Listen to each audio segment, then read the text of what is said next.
Nukenya jenne si amanne harka sifru kunne wayo wayo amenyu manke ganga dabarran kuno argine wayo ashama harka fune dawatu ta YouTube Isaaq Zeenuu hundi keessan hi fayakisani nagada jirtu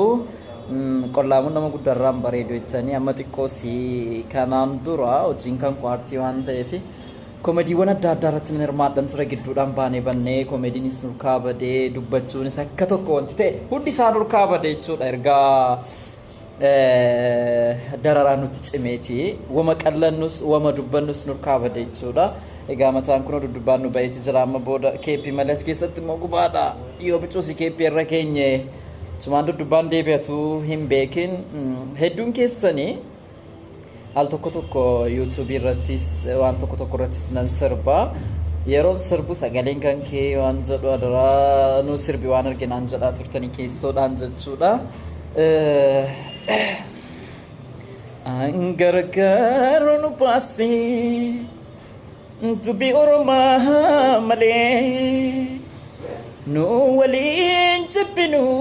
wal jaalannarallee angargaaru nu baasi dubbii oromaa malee nu waliin jibbinu wal jaalannarallee wal jaalannaa gafum rabbiin jedhee wal arginaa wal jaalannaa gafum rabbiin jedhee wal arginaa dhugaa dhukkubsattee sobni gaafatullee yaa fagaattu malee dubbiin olee bulee haqni baddeen baddu dhugaan isin duutu ani sirraa nafu atis narraa naftu qalbiin ati meera abjuun isa argeera shakkiin qabu ani shakkiin qabu namni wal jaalate waliin dhabu qalbiin ati meera abjuun isa argeera shakkiin qabu ani shakkiin qabu namni wal jaalate waliin dhabu kan gargaar nu baase dubbii oromaa malee nu waliin jibbinu wal jaalannarallee kan gargaar nu baase dubbii oromaa malee nu waliin jibbinu wal jaalannarallee wal jaalannaa gafum rabbiin jedhee wal arginaa wal jaalannaa gafum rabbiin jedhee wal arginaa Kamaan faffagaannee asifaatti taanus osoo wal barbaannu warra gargar baanus waliin irraanfannee har'as wal yaadanna nuti addaan hin baanu yoomuu wal jaalanna jaalalli jaalala waan hundarra caala namni karaa jifus rabbiin banaa gaafa aduun boote wal arginaa jaalalli jaalala waan hundarra caala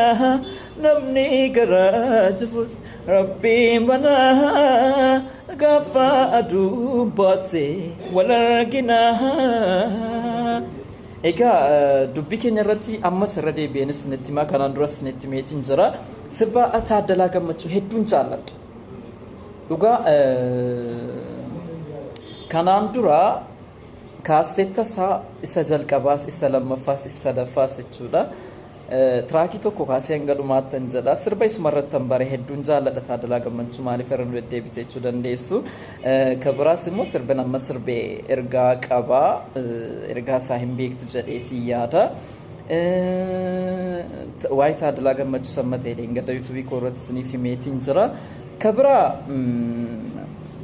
faarfannaadha faarfannaan suni faarfannaa jara penteetti haa ta'uuti ergaan achi keessatti dabarfatee jedhe waan nama ajaa'ibu kanaan duraan faarfannaan se'uun ture sirban se'an ture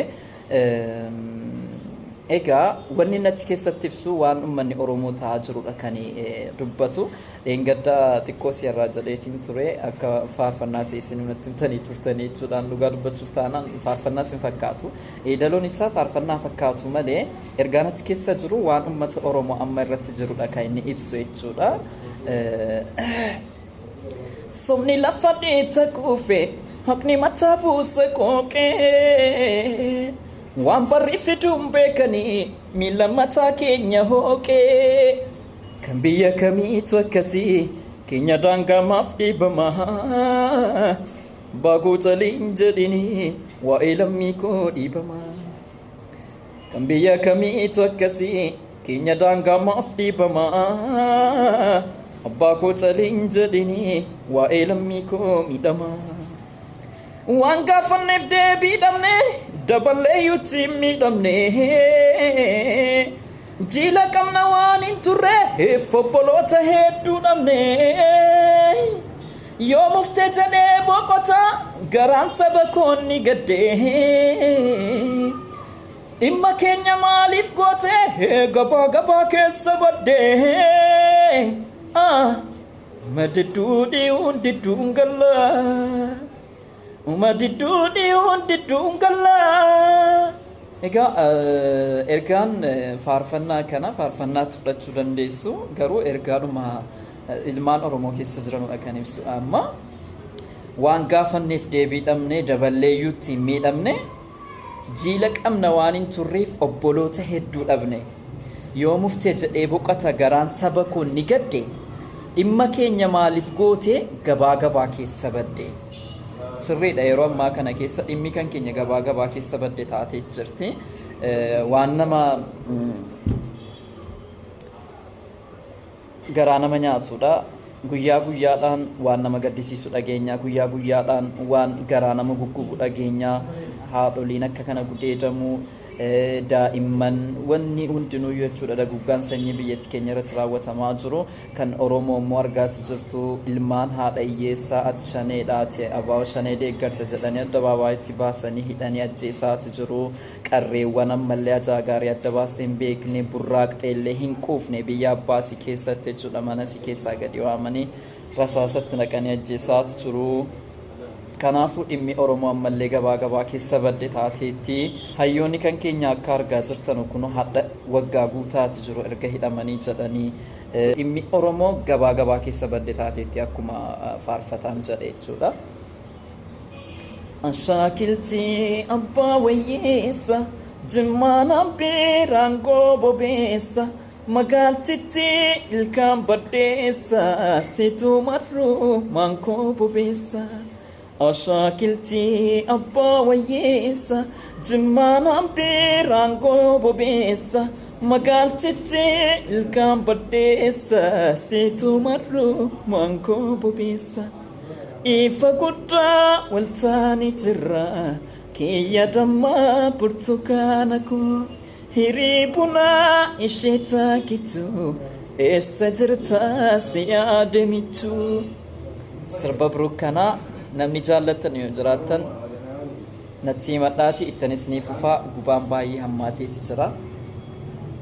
waan daawwataniif galatoomaa dhimma haaraa yoo arganne jennee immoo information argannes isin biraan keenya nageetti nu keenya jennee si amanne harka siif